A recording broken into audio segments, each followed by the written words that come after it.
রিসোর্টের নিয়ম কি এতটাই স্থিতিশীল? এমন অদ্ভুত কাণ্ড আগে কখনো শুনিনি। দুঃখিত স্যার, আমাদের কিচেন থেকে করার নির্দেশ দেওয়া হয়েছে। আজ থেকে এই রিসোর্টে মাশরুমের কোনো পদ পরিবেশন করা হবে না। পুরো ডাইনিং হল জুড়ে গুঞ্জনের ঢেউ। বিশালবহুল এই রিসোর্টে মাশরুমের মতো একটি সাধারণ খাবার নিষিদ্ধ হওয়ার পেছনে কী কারণ থাকতে পারে তা নিয়ে সবারই কৌতূহল তুঙ্গে।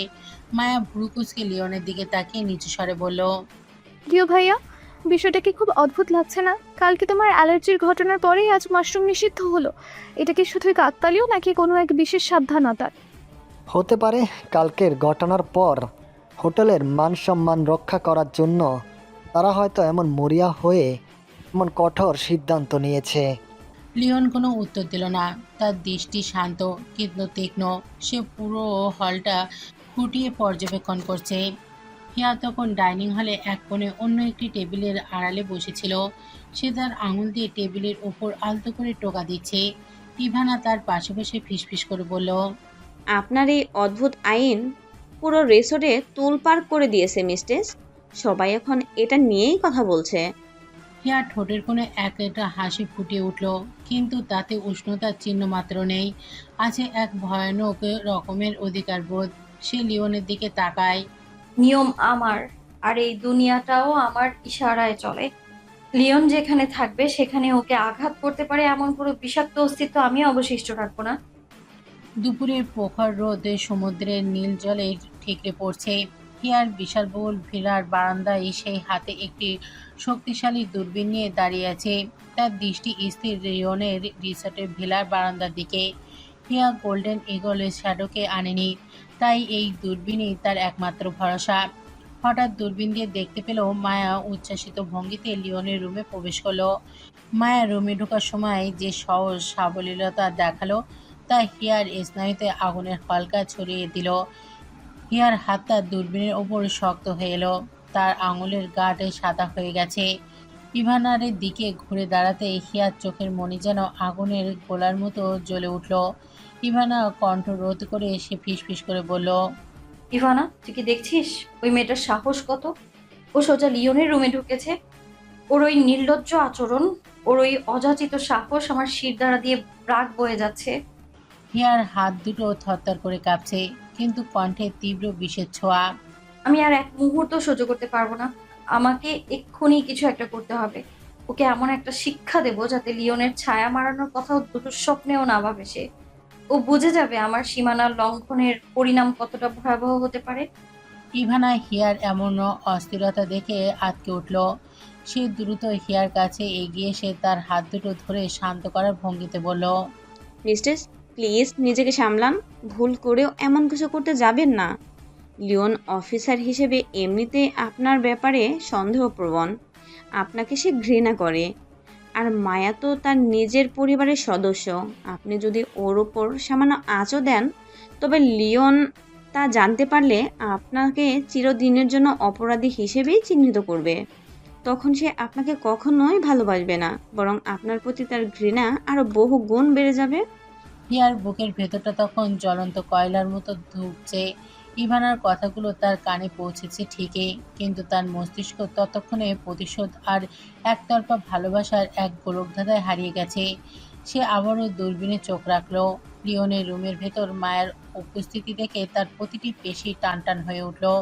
ও হয়তো আমায় ঘৃণা করে, কিন্তু সেই ঘৃণা মিশিয়ে ওর অহংকার আমি ধুলোয় মিশিয়ে দেব।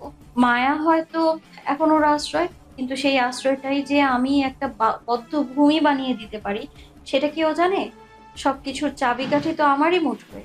হিয়া দূরবীনটা নামিয়ে বারান্দার রেলিং জুড়ে এক আঘাত করলো। তার চাহনিতে এখন সেই পরিচিত ভাইপারের নিষ্ঠুরতা। সে ইভানার দিকে তাকিয়ে শীতল স্বরে বলল, ঠিক আছে, আমি এখনই কিছু করছি না, কিন্তু মনে রাখিস ইভানা, লিওনের রুমটা ওর জন্য যতটা নিরাপদ, আমার ধৈর্যের বাঁধ ভাঙলে ততটাই বিপজ্জনক হয়ে উঠবে। মায়াকে আমি এখন ছাড় দিচ্ছি, কিন্তু লিওনের প্রতিটা নিঃশ্বাসে আমার নাম না লেখা পর্যন্ত আমি শান্ত হব না। ইভানা এক দীর্ঘশ্বাস ফেলে একটু দূরে সরে গেল। সে জানে এই শান্ত ভাবটা কেবল সাময়িক। ঝড় আসার আগের নীরবতা হয়তো এটাই। রিসর্টের বিশালবহুল ভিলার বারান্দায় দাঁড়িয়ে লিওন সমুদ্রের নীল জলরাশির দিকে তাকিয়েছিল। মায়া খুশিতে ডগমগ হয়ে তার পাশে এসে দাঁড়ালো, হাতে তার একটি ব্যাগ। প্রিয় ভাইয়া, আর কিছুক্ষণ পরে তো আমরা ব্লু ল্যাগুনে নামছি। কতদিন ধরে এই মুহূর্তটার জন্য অপেক্ষা করছিলাম, কিন্তু একটা দ্বিধায় আছি। আমি কোন ড্রেসটা পরবো? আমার কাছে দুটো অপশন আছে। লিওন হালকা হেসে মায়ের মাথায় হাত রাখলো। সে কোনো বিশেষ পোশাকের দিকে নজর না দিয়ে সহজ গলায় বলল, তোর যা ইচ্ছে পর মায়া, যেটাতে তুই সবচেয়ে বেশি কমফোর্ট ফিল করবি সেটাই পর। এই ছুটিতে তুই এসেছিস আনন্দ করতে, কোনো নিয়ম মেনে চলার জন্য নয়। মায়ার চোখে মুখে আনন্দের আভাব ফুটে উঠল। ঠিক আছে, তাহলে আমি আমার পছন্দের ড্রেসটা করছি।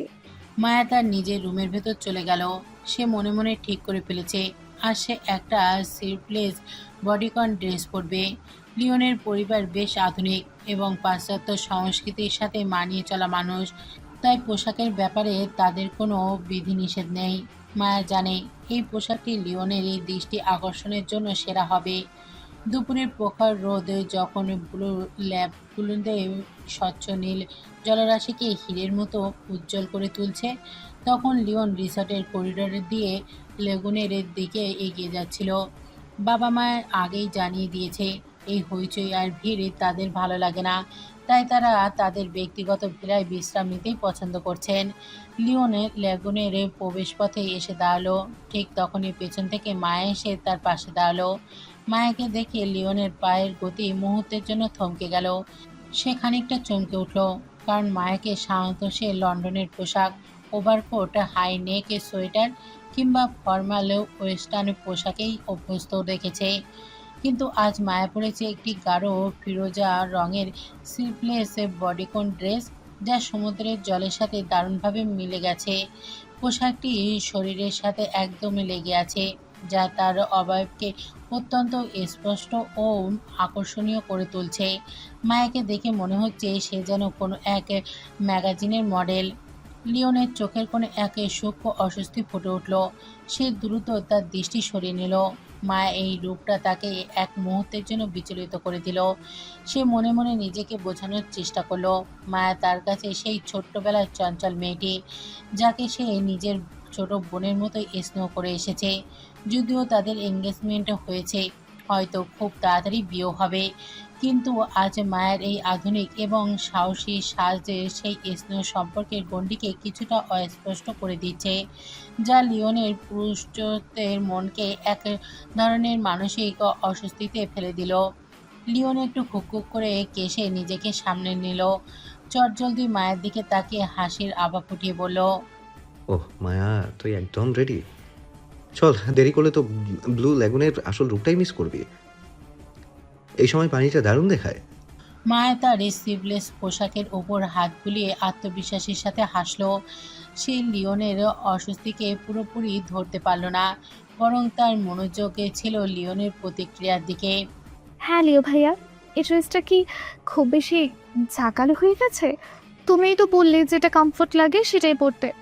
লিওন মায়ের দিকে সরাসরি না তাকিয়ে হাঁটতে শুরু করলো। সে ছোট করে উত্তর দিল, না মানে, ঠিক আছে চল। বুড়ো ল্যাগুনের বেলাভূমিতে তখন বিকেলের শেষ রোদ এসে পড়েছে।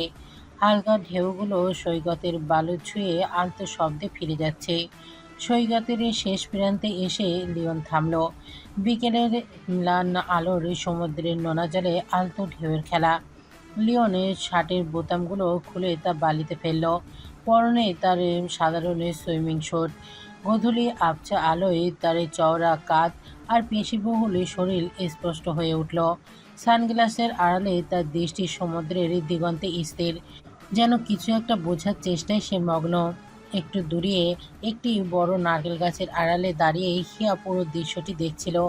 এর আগেও সে হিডেন ক্যামেরায় ফুটেজে লিওনকে দেখেছিল এমন খালি গায়ে, কিন্তু রোদের তীব্র আলোর আজে প্রথমবার দূরবীনের লেন্সের তাকে এমন কাছে এতটা স্পষ্ট দেখেছে সে।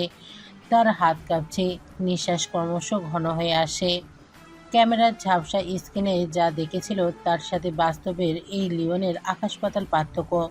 গোধূলি আলোয় তার শরীরের প্রতিটা পেশি নড়াচড়া আর হিয়ার মস্তিষ্কের নিয়ন্ত্রণ কেড়ে নিচ্ছে।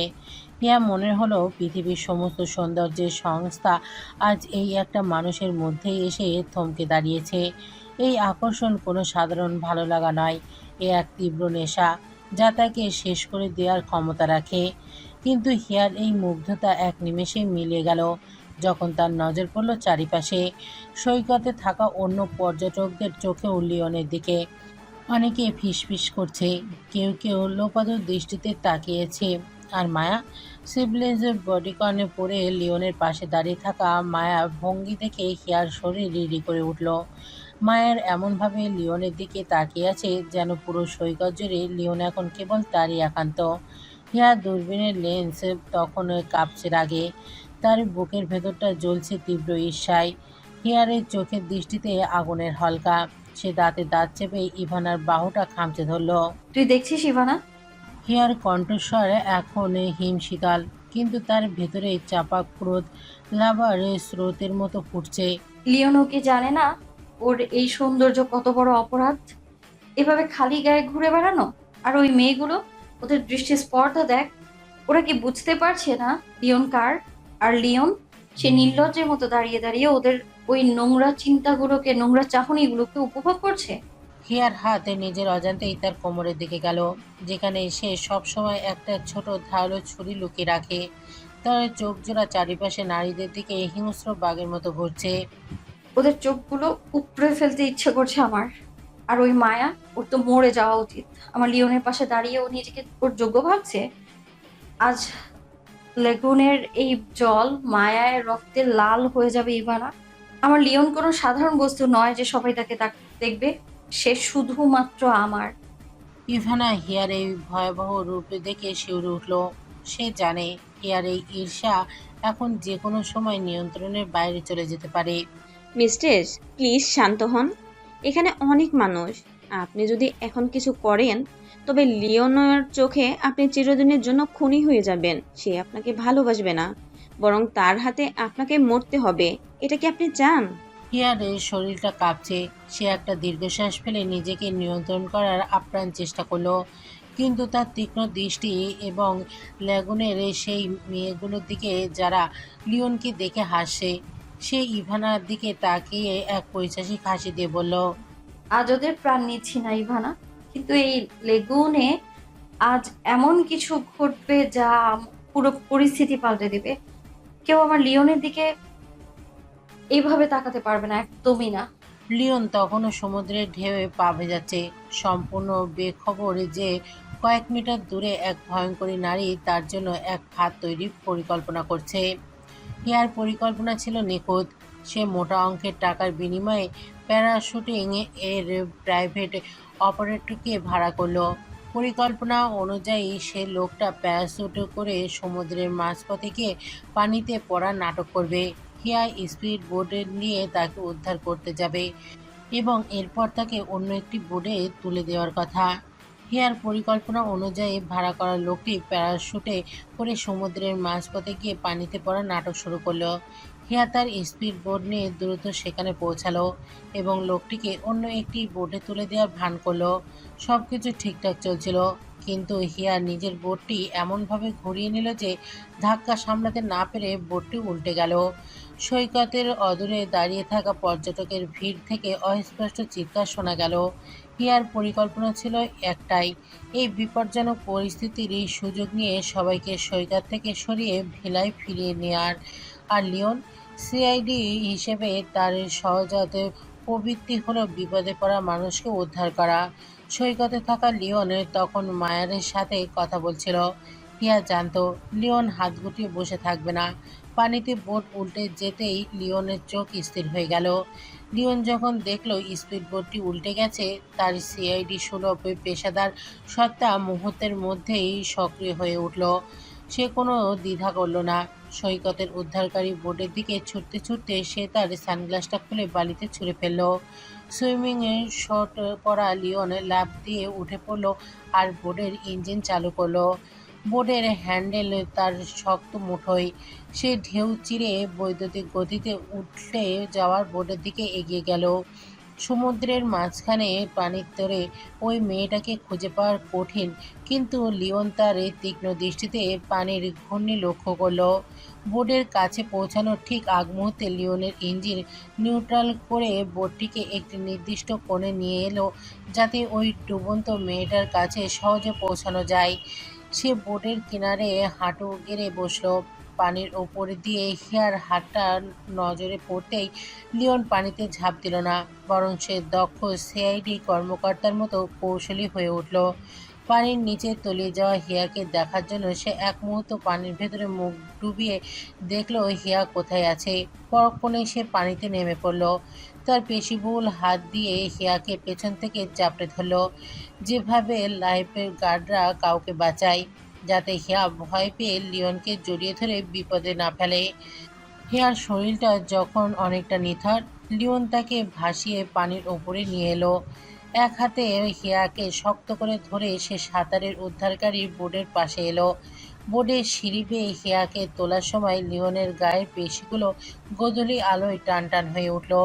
হিয়াকে নৌকার মেঝেতে শুয়ে দিয়ে লিওন তার পিঠে মৃদু চাপড় দিয়ে ফুসফুস থেকে পানি বের করার চেষ্টা করলো।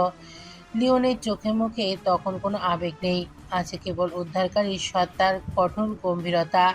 সেই হিয়ার মুখের দিকে ঝুঁকে পড়ল, নিশ্চিত হতে চাইল তার শ্বাস প্রশ্বাস স্বাভাবিক কিনা। হিয়ার ভেজা চুলগুলো তার মুখে লেপ্টে আছে, আর লিওন তার ভেজা হাত দিয়ে আলতো করে সেগুলো সরিয়ে দিল। গোধূলির ম্লান আলোয় হিয়ার ভেজা মুখটার দিকে তাকিয়ে লিওনের ভ্রু কুঁচকে উঠল। যদিও হিয়া তার ভ্রু পিয়ার্সিং সরিয়ে ফেলেছে, হাতের টেটেও নেই, তবে এই মুখটায় কিছু একটা যেন আছে, যা লিওনের স্মৃতিতে পরিচিত এক সুরের মতো বাজছে। লিওন এক দৃষ্টিতে হিয়ার মুখের দিকে তাকিয়ে রইল। তার এই সিআইডি সুলভ বিশ্লেষণাত্মক মন খুব চেষ্টা করছে এই মুখটাকে কোনো নির্দিষ্ট স্মৃতির সাথে জুড়ে দিতে।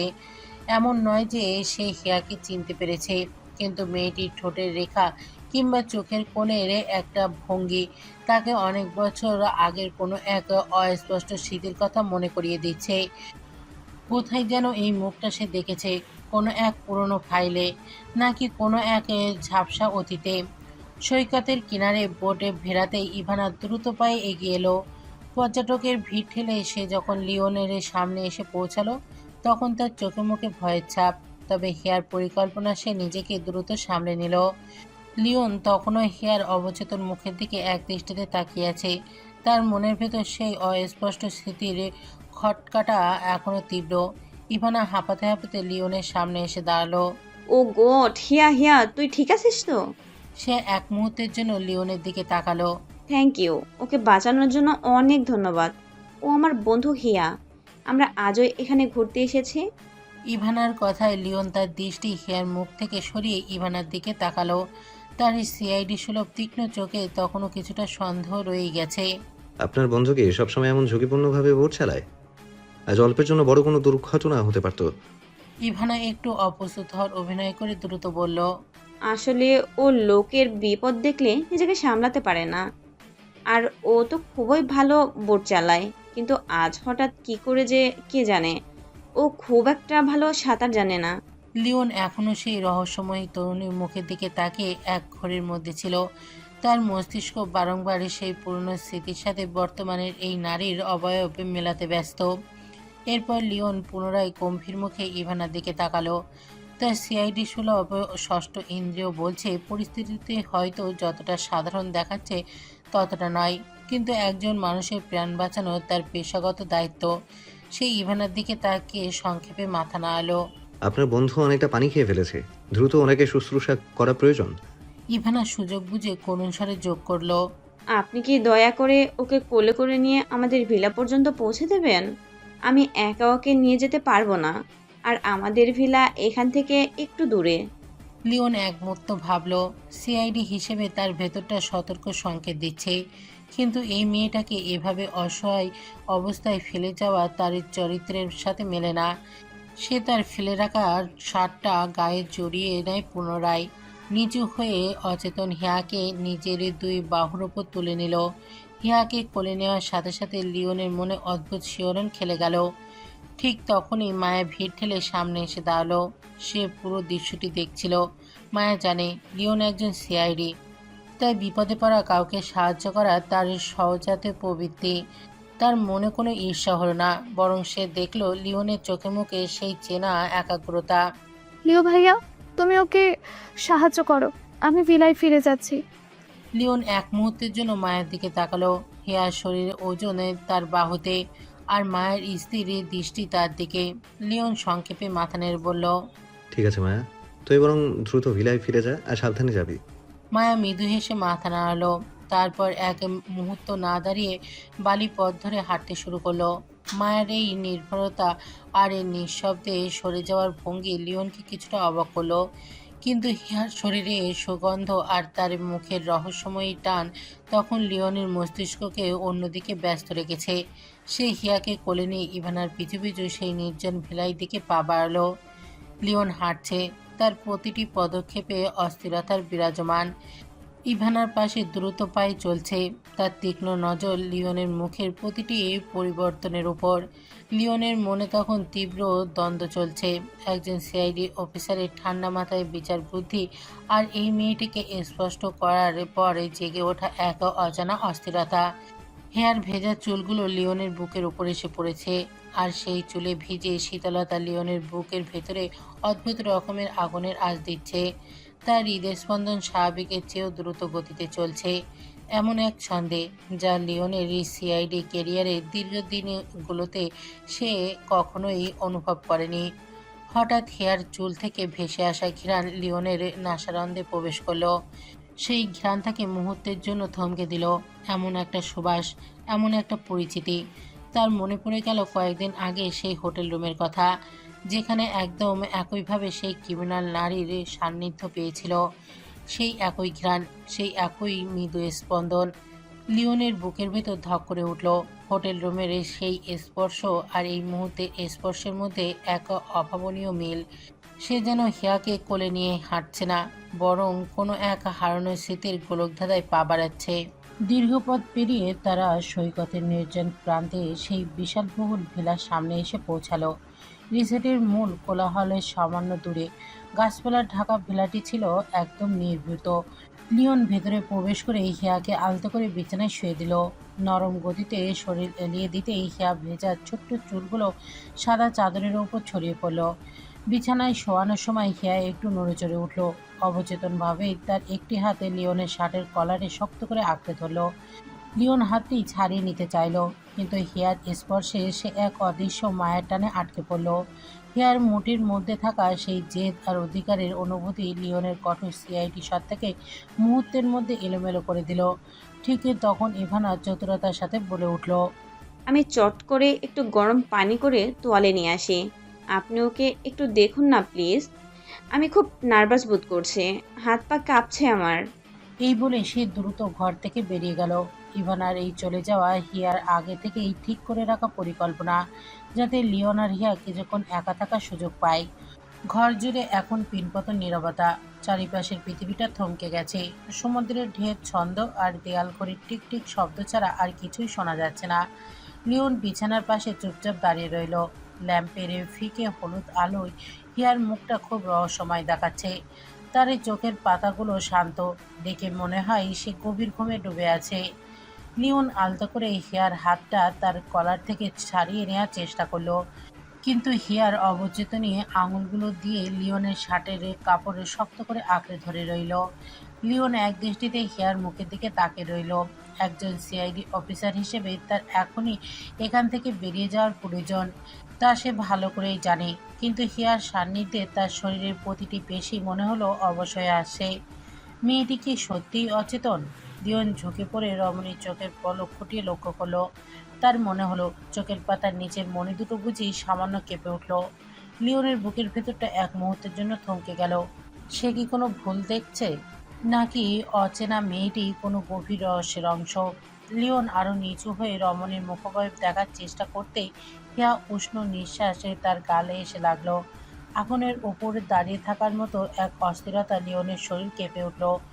সিআইডি অফিসার হিসেবে তার ভেতরের সতর্ক বার্তা বারবার বলছে, এখন তো কাজ শেষ, চলে যাও এখান থেকে। কিন্তু তার মস্তিষ্ক বলছে, দেখো কে এই অচেনা নারী। যে তোমার অস্তিত্বকে প্রতিটি কোণকে অকারণে তোলপাড় করে দিচ্ছে। কক্ষের নিস্তব্ধতা ভেঙে হিয়া ধীরে ধীরে চোখের পাতা কাঁপিয়ে খুলল। তার দৃষ্টি প্রথমে ঝাপসা থাকলেও মুহূর্তের মধ্যেই তা স্পষ্ট হয়ে উঠল। ঘরের মৃদু আলোয় সে দেখল বিছানার পাশে চেয়ারে বসে আছে লিওন।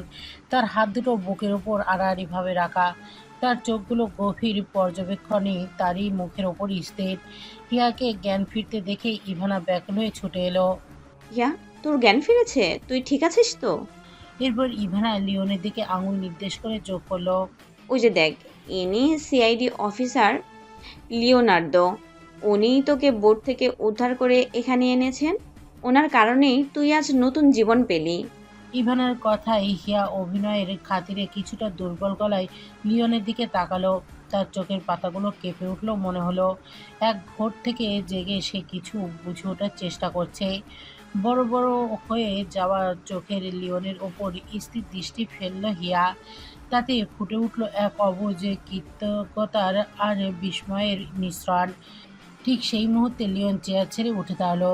তার চোখে কোনো কোমলতা নেই, বরং শিকারী বাঘের মতো এক তীক্ষ্ণ দৃষ্টি। ইহার থেকে কয়েক হাতের দূরত্বে এসে সে গম্ভীর স্বরে বলল। তোমার নাম কি হিয়া? নুজহাত হিয়া? লিওনের মুখে নিজের পুরো নাম শুনে হিয়ার বুকের ভেতরটা হিম হয়ে এলো। সে স্তম্ভিত হয়ে লিওনের দিকে তাকিয়ে রইল। তার বড় বড় চোখ জোড়া এখন স্পষ্ট বিস্ময়। লিওন মৃদু হেসে কিছুটা এগিয়ে এলো। ভাবছো তোমার নাম আমি জানলাম কি করে? আমি তোমাকে চিনতে পেরেছি হিয়া। তুমি কি সেই মেয়েটা না যে ভার্সিটির সেই অন্তর্মুখী জুনিয়র, যাকে আমি একদিন র্যাগিংয়ের হাত থেকে বাঁচিয়েছিলাম? হিয়ার হৃদস্পন্দন গলার কাছে এসে আটকে গেল। সে ভেবেছিল লিওন তাকে একজন সাধারণ পর্যটক হিসেবেই দেখবে, কিন্তু লিওন তাকে অতীতে ফিরিয়ে নিয়ে এলো। আপনার এত আগের কথা মনে আছে? চেহারাও মনে রেখেছেন সিনিয়র। লিওন জানালার দিকে ঘুরে দাঁড়ালো, তারপরে ধীর পায়ে আবার হিয়ার দিকে ফিরল। তার কণ্ঠস্বরে ফুটে উঠল অহংকারীর পেশাদারিত্ব। আমি সিআইডি অফিসার, তাও আবার ইন্টারপোলের টপ 10 তালিকায় থাকা একজন। এমনিতে তো আর টাস্ক ফোর্সে জয়েন করিনি। বিশেষ প্রয়োজনে একবার যাকে দেখিয়ে তাকে মরার আগ পর্যন্ত ভোলার ক্ষমতা আমার নেই। লিওন হিয়ার একদম কাছে এগিয়ে এলো। তার চোখে মুখে এমন একটা ভাব যেন সে হিয়ার মনের ভেতরে সবটুকু পড়ে ফেলার চেষ্টা করছে। আমার মনে হয় আমি এবার সব হিসাব মিলিয়ে ফেলেছি। তুমি সেই মেয়েটা, তাই না, যে এতকাল আড়াল থেকে আমার অ্যাসাইনমেন্ট করে দিতে? হিয়ার শ্বাস নিতে কষ্ট হচ্ছে। সে নিজেকে যতটা আড়াল করতে চেয়েছিল, লিওনের এই তীক্ষ্ণ নজর তার সব পরিকল্পনা ভেঙে দিচ্ছে। হিয়া কোনো উত্তর না দিয়ে শুধু লিওনের দিকে তাকিয়ে রইল। তার মনের ভেতর তখন তোলপাড়। সে বুঝতে পারছে যে মানুষটাকে সে ফাঁদে ফেলার পরিকল্পনা করছিল, সেই মানুষটি এখন তার লুকানো সত্য খুঁজে বের করে আনছে। লিওনের কথায় হিয়ার বুকটা মুহূর্তের জন্য কেঁপে উঠলেও সে মুখে এক অদ্ভুত নির্লিপ্ততা বজায় রাখল। সে কোনোভাবে আতঙ্কিত হওয়ার ভান করল না, বরং মৃদু হেসে খুব স্বাভাবিক গলায় জিজ্ঞেস করলো। আপনার এমনটা মনে হওয়ার কারণ কি সিনিয়র? ভার্সিটিতে তো আপনার উপর অনেক মেয়ে ক্রাশ ছিল। হয়তো আপনি ভুল করেছেন, অন্য কেউ তো হতে পারে। লিওন এক মুহূর্ত চুপ করে রইল, তারপর তীক্ষ্ণ চোখে হিয়ার দিকে তাকিয়ে বলল। সহজ কারণ, যেটা তখন ভাবিনি, যা ভাবার সময় পাইনি, সেটা এখন পরিষ্কার। তোমাকে বাঁচানো সেই ঘটনাটার পর থেকে আমার পেন্ডিং অ্যাসাইনমেন্টগুলো অদ্ভুতভাবে সব কমপ্লিট হয়ে যেত প্রতিবার। আর এখন আমি নিশ্চিত হতে চাই আমার প্রমাণের প্রয়োজন। লিওন ইভানাকে নির্দেশ দিল। মিস ইভানা, কাগজ আর কলম আনুন। ইভানা খানিকটা ইতস্তত করলেও হিয়ার শান্তভাব দেখে আর দ্বিমত করল না। সে দ্রুত ড্রয়ার থেকে কাগজ কলম এনে লিওনের হাতে দিল। লিওন কাগজটা হিয়ার সামনে রেখে বলল। কিছু একটা লেখো, যা খুশি লেখো। হিয়া ডান হাত বাড়াতে গিয়েও যেন কিভাবে থেমে গেল। এরপরে সে বাঁ হাত দিয়ে কলমটা তুলে নিল। বেশ সাবলীলভাবে বাঁ হাতে একটা ছোট্ট প্যারাগ্রাফ লিখে ফেলল সে। লিওন বিস্ময়ে অপলক তাকিয়ে রইল। আমার জন্মগত অভ্যাস, বাঁ হাতেই আমি সব কাজ করি। ডান হাতটা আমি একদমই ব্যবহার করতে পারি না, ওটা অকেজো। হিয়ার মনে তখন অন্য চিন্তা। সে জানে ডান হাতে লিখলে হাতের লেখা মিলে যাবে। চিরকুটে সেই লেখার সাথে মিলে গেলে লিওন ধরে ফেলবে যে সেই ভাইপার। আপাতত সে লিওনের কাছে শুধু ভার্সিটির সেই সাধারণ হিয়া হয়েই থাকতে চায়। লিওন দ্রুত কাগজটা হাতে তুলে নিল। তার চোখের মনি শুরু হয়ে এলো। হাতের লেখাটা পরীক্ষা করতে করতে তার মুখে এক চিলতে রহস্যময় হাসি ফুটে উঠল। কাগজটা হিয়ার দিকে ছুঁড়ে দিয়ে সে বলল। আমার আইডিয়া মিলে গেছে। রাইটিং স্টাইলটা ঠিক সেই অ্যাসাইনমেন্টগুলোর মতোই। এবার বলো কেন করে দিতে? আমাকে হেল্প করার পেছনে আসল রিজনটা কি? হিয়া এবার আর কোনো রাগঢাক করলো না, বালিশে হেলান দিয়ে বসলো সে। ঠোঁটের কোণে ফুটে উঠল শীতল আত্মবিশ্বাসীর হাসি। খুব সহজ। ইউনিভার্সিটির সেই দিনটায় আপনি আমায় বাঁচিয়েছিলেন। সেটা আমার কাছে সাধারণ কোনো ঘটনা ছিল না। শুধু একটা থ্যাঙ্কস দিলে সেটা কম হয়ে যাবে। আর আমি কারোর ঋণ রাখি না সিনিয়র, তাই আমি আমার দেনা শোধ করে দিয়েছিলাম। লিওনের দৃষ্টি তীক্ষ্ণ হয়ে উঠল। যেই রহস্যের উত্তর খুঁজতে সে এতদিন হন্যে হয়ে ঘুরছে, সেই উত্তর এত সহজভাবে তার সামনেই ছিল। অথচ এতদিন কেন সে একবারও ভাবেনি যে এই সাধারণ জুনিয়র মেয়েটাই এটা করতে পারে। এত বছর পর আজ তাকে সামনাসামনি দেখেই জটটা খুলে গেল। কিছুক্ষণ পর লিওন নিজেকে সামলে নিল, আবার ফিরে এলো তার আগের গম্ভীর ভাব। হিয়ার দিকে তাকিয়ে সংক্ষেপে বলল, গুড, এবার বিশ্রাম নাও, বাই। লিওন আর এক মুহূর্ত দেরি করলো না, দ্রুত পায়ে ঘর থেকে বেরিয়ে গেল। লিওনের ভারী বুটের শব্দ করিডোর পেরিয়ে মিলে যেতেই ইভানা ভয়ে কুঁকড়ে বিছানার পাশে এসে দাঁড়ালো। তার কপালে বিন্দু বিন্দু ঘাম। সে দ্রুত কণ্ঠস্বর নামিয়ে ফিসফিস করে বলল, মিস্ট্রেস, আপনি কি করলেন? ও তো ইন্টারপোলের টপ 10-এ একজন। ও যদি এখন হিয়ার অতীতের দিকে একটু খুঁটিয়ে তাকিয়ে দেখে হিয়ার সঙ্গে যে ভাইপারের সংযুক্ত আছে, এটা জেনে গেলে আমরা কি বড় কোনো বিপদে পড়ে গেলাম না? হিয়া বিছানা আরাম করে হেলান দিয়ে বসলো। তার মুখে ভয়ের কোনো চিহ্ন নেই, বরং এক অদ্ভুত প্রশান্তি। সে আলতো করে নিজের বাঁ হাতের আঙুলগুলো নাড়ল পিয়ানোর বাজানোর মতো করে। ইভানার দিকে তাকিয়ে বাঁকা হেসে বলল, শান্ত হও ইভানা। লিওন আমাকে চিনেছে শুধু সেই ভীতু অসহায় সাধারণ ইউনিভার্সিটির জুনিয়র হিসেবে। আর ভাইপার যে কিনা হাজার হাজার মাইল দূর থেকেও নিজেদের শত্রুদের শেষ করে দেয়, সেই ভয়ঙ্কর পরিচয়টা ওর কল্পনাতেও নেই। সো চিল। ইভানা তবুও অস্থির হয়ে পায়চারি করতে লাগলো। কিন্তু উনি তো নিশ্চিত হয়ে গেছেন যে ওনার অ্যাসাইনমেন্টগুলো আপনি করে দিতেন। উনি কি এখন আমাদের উপর নজরদারি বাড়াবে না? হিয়া জানালার বাইরে নীল সমুদ্রের দিকে তাকালো। তার চোখে তখন এক চিলতে আগুনের আভা। একদিক থেকে এটা ভালোই হয়েছে। লিওনের মনে এখন আমাকে নিয়ে এক ধরনের মায়া তৈরি হবে। আমি হিয়া হয়ে ওর কাছাকাছি থাকবো, ওর বিশ্বাস অর্জন করব। আর ওইদিকে ভাইপার হয়ে ওর রক্তে ওর প্রতিটা পদক্ষেপে আমি মিশে যাব। অভিনয় করে ও টের পাবে না ও যাকে খুঁজছে সে ওর আশেপাশেই ঘুরছে। হিয়ার ঠোঁটের কোণে ফুটে উঠল বরফ শীতল পৈচাসিক হাসি। ইভানাকে ইশারায় কাছে ডেকে সে ফিসফিসিয়ে বলল, শোন, একটা মাস্টারমাইন্ড প্ল্যান এসেছে মাথায়। লিওন তো আমাকে চিনে ফেলেছে, ভালোই হয়েছে। এবার ওকে আমি এমন এক ফাঁদে ফেলবো, কৌশলে এমন জায়গায় নিয়ে যাব যেখানে ও আমার নজরের একদম কাছে থাকবে। এখন তুই বরং একটু বিশ্রাম নে, পরিকল্পনাটা ঠিক করে সময় হলেই তোকে বলবো। ইভানা হিয়ার চোখের দিকে তাকিয়ে আটকে উঠল। সেই দৃষ্টিতে দেখতে পেল ভয়াবহ আগুনের আভা। সে দ্রুত কয়েক পা পিছিয়ে গেল, কারণ সে জানে হিয়ার মনে যখন এমন কোনো পরিকল্পনা জন্ম নেয় তখন তার পরিণতি হয় নিশ্চিত ধ্বংস। হিয়া চোখ বন্ধ করলো। মনের পর্দায় ভেসে উঠল লিওনের শক্ত চোয়াল আর সেই তীক্ষ্ণ চাহনি। খুব তাড়াতাড়ি আবার দেখা হবে বাজ পাখি। My brain cancer. তুমি আমার মস্তিষ্কের সেই ক্যান্সার যা আমাকে প্রতি মুহূর্ত যন্ত্রণার দহনে পুড়িয়ে শেষ করে দিচ্ছে। এবারের সাক্ষাৎটা এমন হবে যা তুমি চাইলেও ভুলতে পারবে না দিলবার। কিছুক্ষণ পরে হিয়ার ফোনটা বেজে উঠল। স্ক্রিনে ভেসে ওঠা নামটা দেখে হিয়ার ঠোঁটের হাসিটা আরও রহস্যময় হয়ে উঠল। দানিয়েল, তার বস। রিসিভ করতেই ওপাশ থেকে দানিয়েলের রাগান্বিত গর্জন শোনা গেল। হিয়া, এই পাগলামিটার মানে কি? কার অনুমতি নিয়ে তুমি হুট করে ইভানকে সঙ্গে নিয়ে থাইল্যান্ডে চলে গেলে? লন্ডনের সিক্রেট অপারেশনগুলো শেষ না হতে এসব কি শুরু করলে তুমি? মাথা কি খারাপ হয়ে গেল তোমার? হ্যাঁ? হিয়া ধীর স্থিরভাবে বিছানায় উঠে বসলো। সে জানে দানিয়েলকে কিভাবে বসে আনতে হয়। বস, থাইল্যান্ডে আমি একটা বিশেষ মিশনে এসেছি। এটা ছাড়া আমার আর কারোর কোনো উদ্দেশ্য নেই এখানে আসার। মিশন? লন্ডন ফেলে হঠাৎ থাইল্যান্ডে গিয়ে কি এমন মহাবিপদ উদ্ধার করেছো তুমি, যেটা আমাকে জানানোর প্রয়োজন মনে করলে না? বলো তো, কি ঝামেলায় জড়িয়েছো তুমি, বলো। হিয়া জানালার দিকে তাকিয়ে মৃদু হাসলো। দানিয়েলকে পুরোটা সত্য বলা যাবে না। সে ভালো করেই জানে মুহূর্তের মধ্যেই সে একটা মিথ্যা বলে ফেললো, অথচ পুরোপুরি মিথ্যাও নয়। এখানে এসে কোনো কিছু না করে ফিরে গেলে দানিয়েল নিশ্চিতভাবে সন্দেহ করবে। সবচেয়ে বড় ডিলটা আমি এখন এখানেই করছি বস। জেনে শুনে চোখ রেখেই এসেছি আমি এখানে। এই রিসোর্টে খুব শীঘ্রই একটা হাই প্রোফাইল ইভেন্ট হতে যাচ্ছে। সেখানে প্রদর্শিত হবে পৃথিবীর সবচেয়ে দামি হীরা, দ্য ব্লু স্টার। ওটা বাগিয়ে নেওয়ার পরিকল্পনা করছি আমি। ওপাশ থেকে দানিয়েল কয়েক মুহূর্তের জন্য স্তব্ধ হয়ে গেল। হীরা চুরি? তুমি কি জানো এটা কতটা ঝুঁকিপূর্ণ? আর আমাকে না জানিয়ে তুমি এমন একটা রিস্ক নিচ্ছ, হ্যাঁ? হিয়া এক শীতল আত্মবিশ্বাসের পূর্ণ কণ্ঠে বলল, ঝুঁকি না থাকলে কি আর আমি ভাইপার? ব্লু স্টার হীরার বাজার মূল্য কত তা তো আপনি ভালো করেই জানেন বস। ওটা কবজা করতে পারলে লন্ডনের সব ক্ষতির হিসাব মিটে যাবে।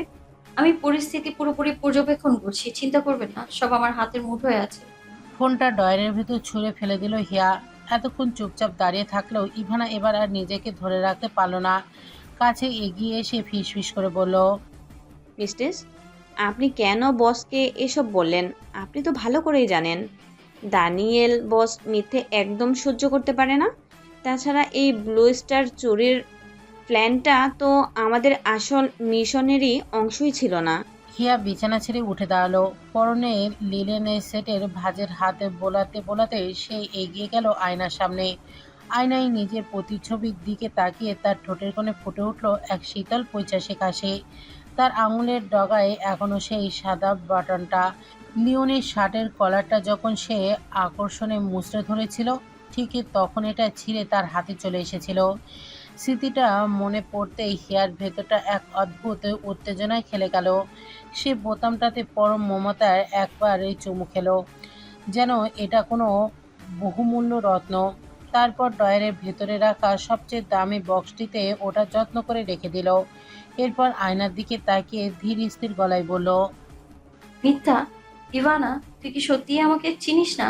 আমি বসকে মিথ্যা বলিনি। এই রিসোর্টে খুব শীঘ্রই আসলেই একটা হাই প্রোফাইল ইভেন্ট হতে যাচ্ছে, আর দ্য ব্লু স্টার ডায়মন্ডটাও এখানেই থাকবে।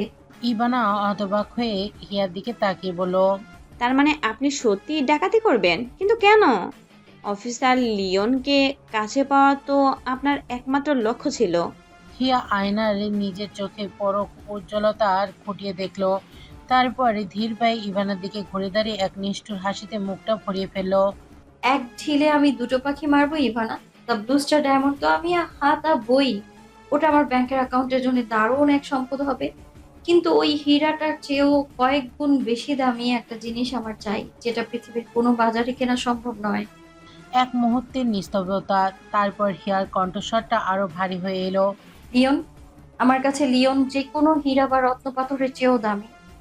ও যখন দেখবে ওর চোখের সামনেই আমি সবচেয়ে সুরক্ষিত সম্পদটা লুটে নিচ্ছি, তখন ওর সেই অহংকারী সিআইডি ইগোটা চূর্ণ বিচূর্ণ হয়ে যাবে। আর ঠিক সেই ভাঙা চোরা দুর্বল মুহূর্তেই আমি ওর জীবনের সবচেয়ে বড় সত্য হয়ে ওর হৃদয়ের চিরস্থায়ী জায়গা করে নেব। হিয়া ইভানার কাঁধে আলতো করে হাত রাখলো। বস ভাবছে আমি শুধু অর্থের পেছনে ছুটছি, কিন্তু সেই কি জানে আমি আসলে এই একটা মানুষের পুরো অস্তিত্ব দখল করতে যাচ্ছি। লিওন আমার জন্য কোনো সাধারণ অ্যাসাইনমেন্ট নয়, ও আমার জীবনের সবচেয়ে দামি হীরা, যাকে আমি নিজের আয়ত্তে আনবই। হিয়ার এই স্থির এবং হিমশীতল পরিকল্পনা শুনে ইভানা এক মুহূর্তের জন্য স্তব্ধ হয়ে দাঁড়িয়ে রইল।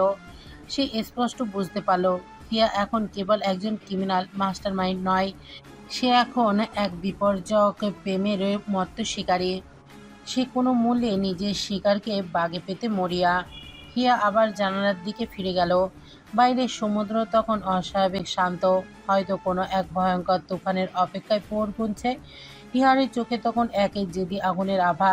সে মনে মনে বিড়বিড় করে উঠল, লিওন, তুমি তো সিআইডি অফিসার, দেখি তোমার তীক্ষ্ণ বুদ্ধি আর আমার এই অভেদ্য প্রেমের জালে শেষ পর্যন্ত কে যেতে। পরের দিন সকাল থেকেই দ্বীপের আবহাওয়া ছিল থমথমে। হিয়ার পরিকল্পনা অনুযায়ী সে খুব ভোরে ইভানাকে নিয়ে রিসর্টের বাইরে বের হলো। তাদের গন্তব্য দ্বীপের শেষ প্রান্তের সেই বিস্তীর্ণ জঙ্গল, যেখানে প্রবেশাধিকার সম্পূর্ণ নিষিদ্ধ। স্থানীয়দের মুখে শোনা যায় সেখানে এমন সব হিংস্র প্রাণীর বাস, যারা মানুষের গন্ধ পেলেই মুহূর্তের মধ্যে ছিন্নভিন্ন করে ফেলে। পুরো এলাকাটি তাই কাঁটাতার দিয়ে ঘেরা। ঝুলিয়ে রাখা হয়েছে সতর্কবাণী। ইহা বড় অঙ্কের অর্থের বিনিময়ে স্থানীয় কিছু লোককে ভাড়া করলো। সারাদিন ধরে সেই জঙ্গলের গভীরে সে ঠিক কী কী গোপন কাজ করলো তা ইভানার কাছে ধোঁয়াশায় রইল এখন পর্যন্ত। ইভানা শুধু দূর থেকে দেখলো হিয়া অত্যন্ত নিপুণ হাতে কিছু অন্তত যন্ত্রপাতি পরীক্ষা নিরীক্ষা করছে এবং জঙ্গলের নিস্তব্ধতাকে ভেঙে নিজের পরিকল্পনার ছক সাজাচ্ছে। বিকেল গড়িয়ে এলো, আকাশে সূর্যাস্তের লালচে আভা তখন এই সমুদ্রের জলে মিশেছে, কিন্তু হিয়ার ফেরার কোনো নামগন্ধ নেই। ইভানা অধৈর্য হয়ে বারবার ঘড়ির দিকে তাকাচ্ছে। হিয়া কি কোনো নতুন বিপদে ডেকে আনছে? অবশেষে ধুলাবালি মাখা অবস্থায় হিয়া যখন ফিরে এলো, তার ঠোঁটে তখন সেই চিরচেনা শিকারি হাসি। ইভানা বুঝতে পারল পরিকল্পনা শুরু হয়ে গেছে। হিয়া তখন ইভানার সামনে তার পুরো পরিকল্পনা খুলে বলল। সে এই নিষিদ্ধ এরিয়ার ভেতরে যাবে এবং ইভানা যেন ঠিক সময়ে লিওনকে খবর দেয়। এই বিপর্যক কৌশলের কথা শুনে ইভানার মুখ ভয়ে ফ্যাকাশে হয়ে গেল। মিস্টেস, এটা কি বেশি বাড়াবাড়ি হয়ে যাচ্ছে না? যদি সত্যিই কোনো মাংসাশী প্রাণী আপনার উপর হামলা করে? ভয় পাওয়ার কিছু নেই ইভানা। ওই প্রাণীদের সাথে আমার বোঝাপড়া আগেই হয়ে গেছে। আমি শুধু লিওনের সামনে নিজেকে অসহায় হিসেবে তুলে ধরতে চাই। ও যখন দেখবে ওর পরিচিত ভার্সিটি জুনিয়র মেয়েটা বিপদে পড়েছে, তখন ওর সিআইডি সত্তা নিজের অজান্তেই জেগে উঠবে। আর ঠিক তখনই ও আমার মায়া জালে আটকে পড়বে। পরিকল্পনা অনুযায়ী ইয়া ইভানাকে কিছু দূর এগিয়ে নিয়ে গেল। এরপরে সে একাই গহীন জঙ্গলের দিকে পা বাড়ালো। গহীন অরণ্যের নিস্তব্ধতা চিরে সে যখন ভেতরে প্রবেশ করলো, তখন তার প্রতিটি পদক্ষেপই ছিল অত্যন্ত সুপরিকল্পিত। জঙ্গলের একটু গভীরে গিয়ে সে নিজের ফোনের জিপিএস অন করে রেস্ট্রিকশনে দেয়া সাইনবোর্ডের অদূরে ঘাসের ভেতরে সাবধানে ফেলে রাখলো, যাতে লোকেশন ট্র্যাক করা সহজ হয়। হিবানা ঠিক 10 মিনিট পর পাগলের মতো দৌড়ে রিসর্টের ডাইনিং এরিয়ায় ফিরে এলো। মায়া আর লিওনকে টেবিলের সামনে বসা দেখে সে হাউমাউ করে কেঁদে উঠল। অফিসার লিওন, প্লিজ সাহায্য করুন। আমার ফ্রেন্ড হিয়া, ওকে কোথাও খুঁজে পাচ্ছি না। ও হঠাৎ কোথায় উধাও হয়ে গেল। জঙ্গলের ওখানে আমি একটা চিৎকার শুনেছি।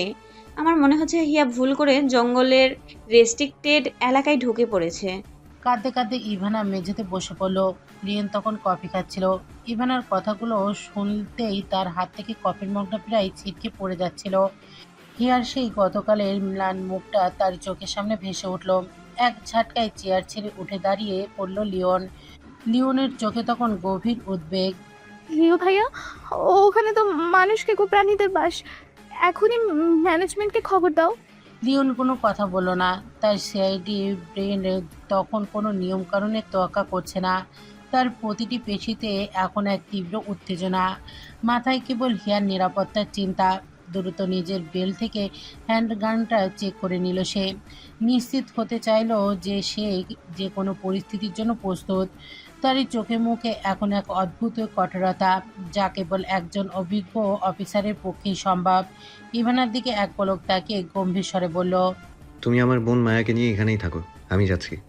রিসোর্টের ম্যানেজারের অনুমতির জন্য এক মুহূর্ত অপেক্ষা করল না সে, বরং দ্বীপের এই শেষ প্রান্তে সেই নিষিদ্ধ জঙ্গলের সীমানার দিকে সে বাতাসের বেগে দৌড়াতে শুরু করলো।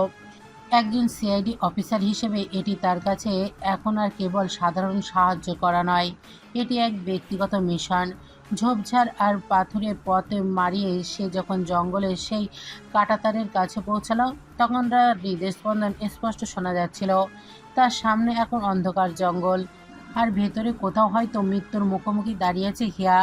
সে তার টর্চলাইটটা জ্বালালো, আর সেই আলোতে জঙ্গলের গভীরতা যেন আরও রহস্যময় হয়ে উঠল। জঙ্গলের গভীরে প্রবেশ করতেই লিওন এক অপ্রাপ্তিক নিস্তব্ধতা অনুভব করলো। চারিপাশটা কেমন শ্বাসরুদ্ধকর। ঝোপঝাড়ের আড়াল থেকে ভেসে আসে অদ্ভুত সব পশুর গর্জন। লিওন অত্যন্ত সাবধানে পা ফেলছে। হাতের বন্দুকের ট্রিগারে রাখা আঙুলটি প্রতিটি মুহূর্তের স্তব্ধ। সিআইডি অফিসার হিসেবে তার পেশাদার মন তাকে বারবার সতর্ক করছে। হিয়া কি সত্যি পথ হারিয়েছে, নাকি এই বিপদের আড়ালে অন্য কোনো গভীর ষড়যন্ত্র লুকিয়ে আছে? পায়ের নিচে শুকনো পাতা মর্মর শব্দ ছাড়া আর কোনো আওয়াজ নেই। সাইনবোর্ডের কাছাকাছি পৌঁছাতেই তার নজর গেল মাটিতে পড়ে থাকা একটা ফোনের দিকে। লিওন নিচু হয়ে ফোনটা হাতে তুলে নিল। এটা হিয়ার ফোন। এখন তার আর কোনো সন্দেহের অবকাশ রইল না।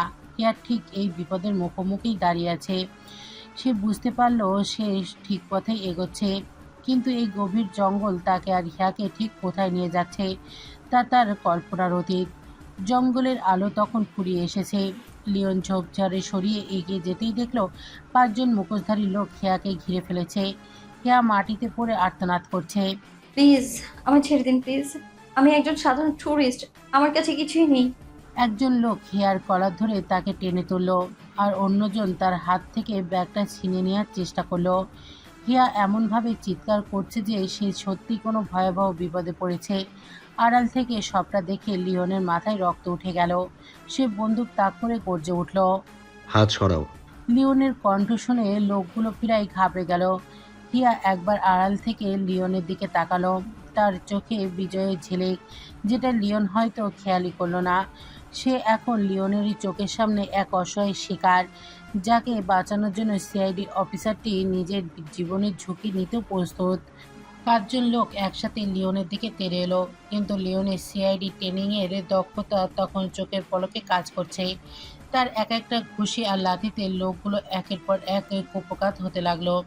মারপিটের ধকল সামলাতে না পেরে একজন লোকের পকেট থেকে পিস্তল বের করার চেষ্টা করতেও লিওনের তীক্ষ্ণ গতিতে তার নিজের হোল্ড স্টাইল থেকে বন্দুক বের করে সরাসরি সেই লোকটার কপালে তাক করলো।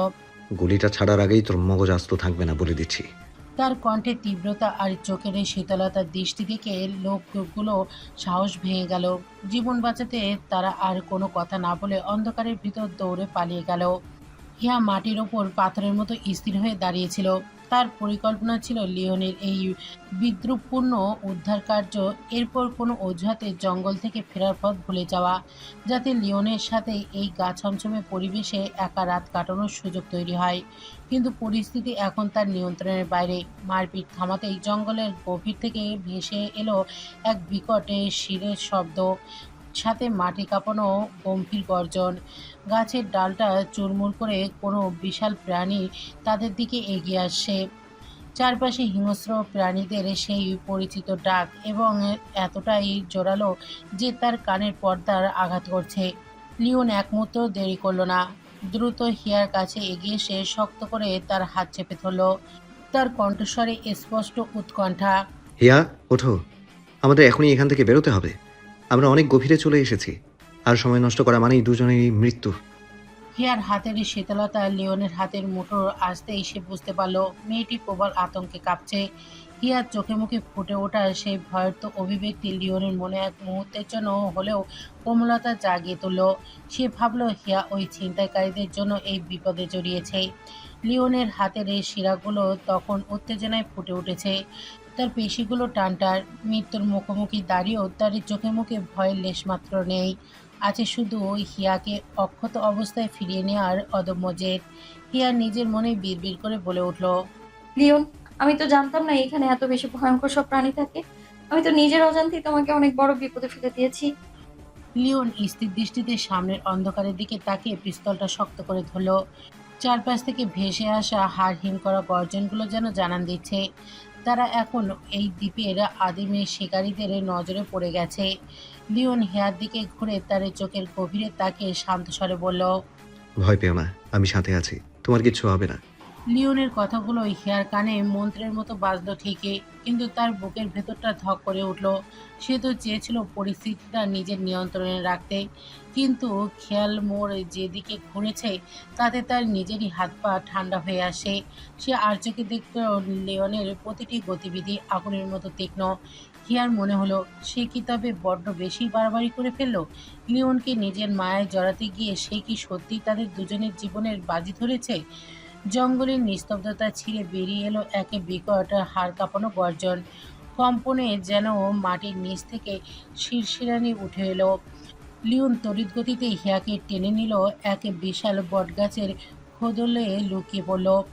টর্চের সরু আলো তারা যা দেখল তাতে দুজনের রক্ত হিম হয়ে গেল।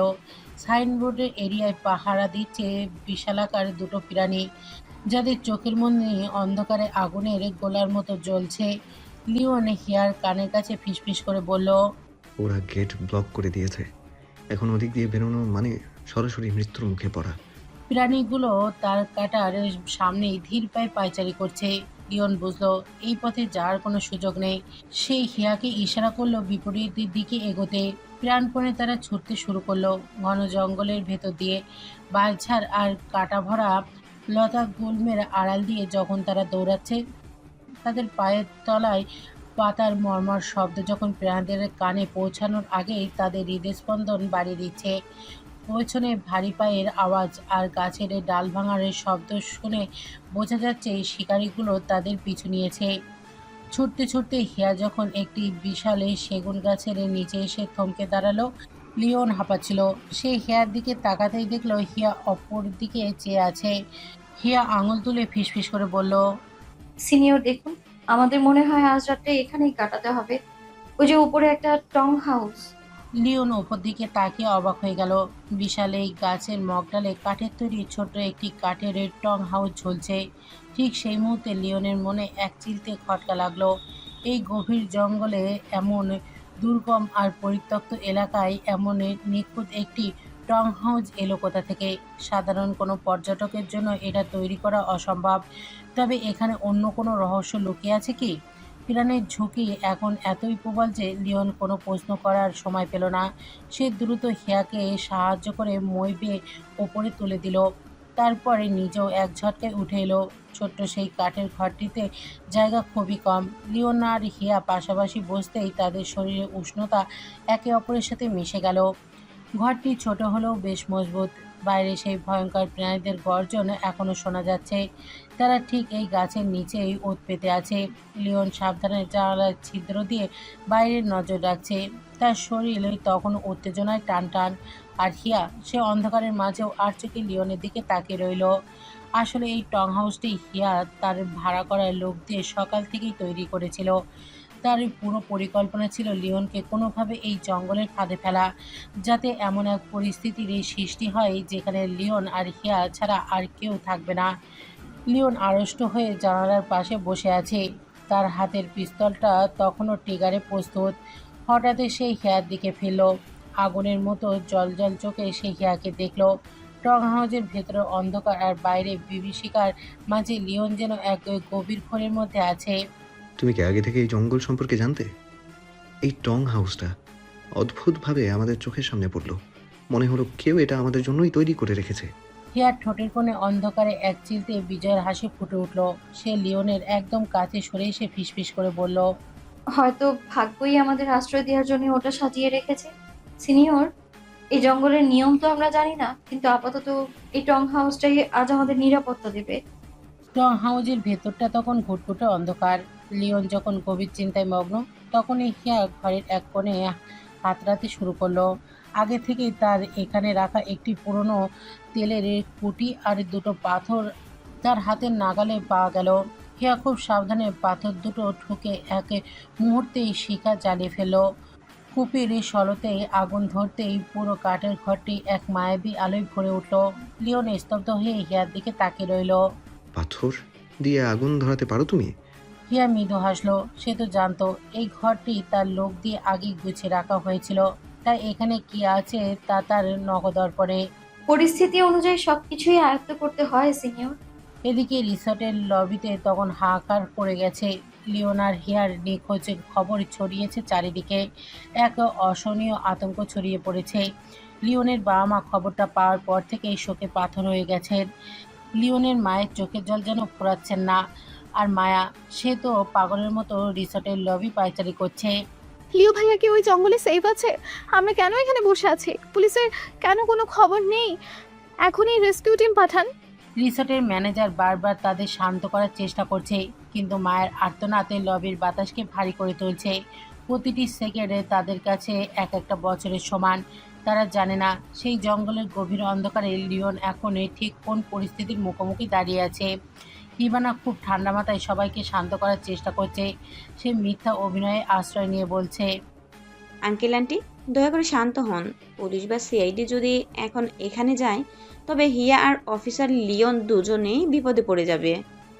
ওনারা হয়তো কোনো নিরাপদ জায়গায় লুকিয়েছে। এখনই সিআইডি বাহিনী পাঠালে ওই হিংস্র প্রাণীগুলো শব্দ পেয়ে ওদের খুঁজে নেবে। রিসর্টের ম্যানেজারে তাদের শান্ত করার চেষ্টা করলেও তার কণ্ঠে ব্যবসায়িক স্বার্থের ছাপ স্পষ্ট। তিনি দ্রুত যোগ করলেন।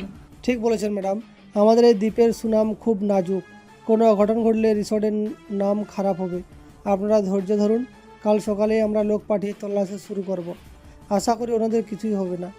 মায়া তার কথা শুনে প্রায় ফেটে পড়ার উপক্রম হলো। কাল সকাল? ততক্ষণে হয়তো অনেক দেরি হয়ে যাবে। আপনি কি বুঝতে পারছেন না কিসের কথা বলছেন? ঠিক সেই মুহূর্তে রিসোর্টের মূল ফটক দিয়ে ভারী বুটের শব্দ শোনা গেল। 5 জন মুখোশধারী এবং প্রশিক্ষণপ্রাপ্ত উত্তরাধিকারী সদস্যের একটি রেস্কিউ টিম সেখানে এসে উপস্থিত হলো। লিওনের বাবা আর্থার হায়েজের ফোনে তারা এসেছেন। তাদের পরনে বিশেষ গিয়ার এবং হাতে লেটেস্ট জিপিএস ট্র্যাকিং ডিভাইস। তাদের দলনেতা সরাসরি ম্যানেজারের দিকে এগিয়ে এসে কঠোর গলায় বললেন, আপনারা তল্লাশির জন্য দেরি করতে পারেন, কিন্তু আমাদের জন্য প্রতিটি মুহূর্ত মূল্যবান। আমাদের কাছে খবর আছে জঙ্গলের ওই এলাকায় হাই প্রোফাইল লোকজন বিপদে পড়েছে। রেস্কিউ টিম এখনই রওনা হয়েছে। সাথে গার্ডের প্রয়োজন নেই, আমরা নিজেরাই পথ চিনে নেব। ম্যানেজার তাদের দেখে কিছুটা অপ্রস্তুত হয়ে পড়লেন, কিন্তু আর্থার হায়াত এক মুহূর্ত নষ্ট না করে রেস্কিউ টিমের সাথে গেটের দিকে দৌড় দিল। মায়া যেতে চাইলে আটকে রাখলেন লিওনের মা। টং হাউজের ভেতর কপরিটার মৃদু হলদেটে আলো লিওনের তীক্ষ্ণ চেহারায় এসে পড়েছে। আলোর ছায়ায় লুকোচুরিতে তার মুখটা আরো গম্ভীর আর আকর্ষণীয় দেখাচ্ছে। হিয়ার চোখের মনে তখন এক অদ্ভুত তৃষ্ণায় কম্পনার। এটা শুধুমাত্র বেঁচে ফেরার তৃষ্ণা নয়, বরং লিওনকে নিজের করে পাওয়ার এক তীব্র নেশা। লিওন বিন্দুমাত্র টের পাচ্ছে না যে সে এখন আর কেবল এক বিপত্ত সংকুল জঙ্গলে নেই, বরং জড়িয়ে পড়েছে এক বিষাক্ত মায়াজালে। বাইরের জগতের সাথে তাদের সব যোগাযোগ বিচ্ছিন্ন। লিওনের ফোনটা এখন কেবলই একটা কাঁচ আর প্লাস্টিকের খেলনা, যা নেটওয়ার্কের অভাবে কোনো কাজে আসে না। হিয়ার মনে হলো ছকের প্রতিটি গুটি তার পরিকল্পনার মতোই জায়গা মতো বসেছে। সে কুপিরের সলতেটা একটু উঁচিয়ে আগুনের তেজ বাড়িয়ে দিল। কুপরির ভেতরটা উজ্জ্বল হতেই সে আরও একটু এগিয়ে লিওনের ঠিক পাশে গিয়ে বসল। আগুনের মৃদু আছে হিয়ারের ছায়াটা দেয়ালের দীর্ঘ হয়ে লিওনের ছায়ার ওপর আলিঙ্গনের মতো জড়িয়ে রইল। টং হাউজের ভেতরে বাতাসের ঝাপটা কুপরির শেখাটা দপ করে নিভে যাওয়ার উপক্রম হলো। সেই মুহূর্তে হিয়া আর লিওন দুজনে কুপরিটা আগলে ধরতে হাত বাড়ালো। তাদের হাতটা গিয়ে পড়ল কুপরিটার ওপর, আর কাকতালীয়ভাবে লিওনের হাতের নিচে চাপা পড়ল হিয়ার হাত। কুপরিটা উজ্জ্বল আলো এখন সরাসরি লিওনের মুখের ওপর পড়ছে। এই মায়াবী আলোয় লিওনকে এত বেশি প্রসদীপ্ত আর সুন্দর দেখাচ্ছে যে হিয়া এক দৃষ্টিতে তার দিকে তাকিয়ে রইল। সে নিজের ওপর নিয়ন্ত্রণ হারিয়ে ফেলেছে। লিওনের ওই শান্ত অথচ রহস্যময় চাউনি হিয়ার ভেতরে সমস্ত ঠান্ডা হিসেব নিকেশ মুহূর্তেই গলিয়ে দিচ্ছে। হিয়া তার হাতের তালুর প্রচণ্ড জ্বালাও টের পাচ্ছিল না, তার সমস্ত মনোযোগ কেবল লিওনের দিকে। হঠাৎ লিওনের খেয়াল হলো কুপরিটার তাপে হিয়ার হাত পুড়ে যাচ্ছে। সে ধপ করে হিয়াকে এক ধাক্কায় সরিয়ে দিয়ে নিজেও হাতটা টেনে নিল। হিয়ার হুঁশ পেল, সে যথেষ্ট স্ট্রং মেয়ে। জীবনে কত মার খেয়েছে, কত ক্ষত সহ্য করেছে।